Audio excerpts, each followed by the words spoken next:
अचानक आपको पता चली कि आपका रूम पार्टनर एक भूत है। तो इस कहानी में कॉलेज के हॉस्टल में रहने वाला एक लड़का मरने के बाद भी अपने सभी पार्टियों के साथ रहने आ जा रहा है और उसके जब सहपाठियों को यह बात पता चलता है तो उन पर क्या गुजरती है। इस कहानी की रहस्यमय घटना आपको बहुत कुछ सोचने पर मजबूर कर देंगी और साथ में आपके रोंगटे भी खड़े हुए बिना नहीं रह पाएंगे। कहानी शुरू करने से पहले यह दो बातें, आप शायद भूत प्रेत पर यकीन ना करते हो। यह भी सच है कि इस आधुनिक वैज्ञानिक युग में कुछ चीज का अस्तित्व को इसलिए नहीं माना जाता कि वैज्ञानिक इसे अपने कसौटियों पर कसता है और आपने निर्णय सुना देता है। अभी भी विश्व कुछ ऐसी रहस्यमय चीजों और बातों से भरा पड़ा है जहाँ वैज्ञानिक अपनी ज्ञान को भी भूल जाता है और वहाँ से रहस्यमयता से पर्दा नहीं उठा पाता।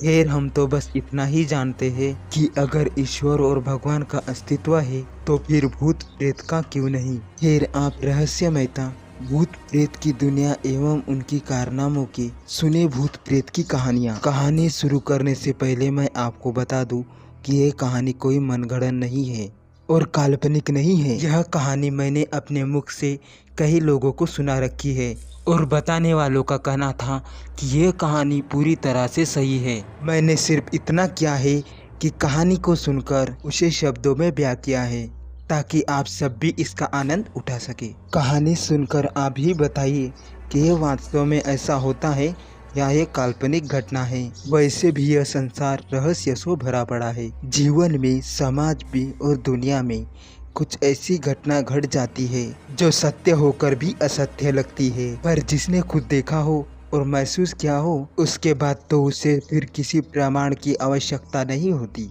वह ना किसी वैज्ञानिक का सुनता है और ना किसी और का, वह तो बस अपने आंखों पर विश्वास करता है। तो आइए देर न करते हुए कहानी को शुरुआत करते हैं। ऐसा नहीं कहा जा सकता कि इस घटना को घटे हुए कई दिन हो गए हैं। यह घटना मेरे बचपन काल की है, यानी कहा जा सकता है कि करीब 25-30 साल पहले की। हमारे जिले जवार की ही यह घटना है। जी हाँ, यह बड़े विद्यालय नामचीन की घटना। यह विद्यालय काफी पुराना होने के साथ ही अपने गरिमा को बनाए हुए है और इसकी गणना सुप्रतिष्ठित शिक्षण संस्थानों में होती है और दूर दूर से बच्चे यहाँ शिक्षण ग्रहण करने के लिए आते हैं। इस महाविद्यालय में कोई एक हॉस्टल है जिसमें मेधावी छात्र रहते हैं और पढ़ाई लिखाई में इस महाविद्यालय और अपने घर परिवार का नाम रोशन करते हैं।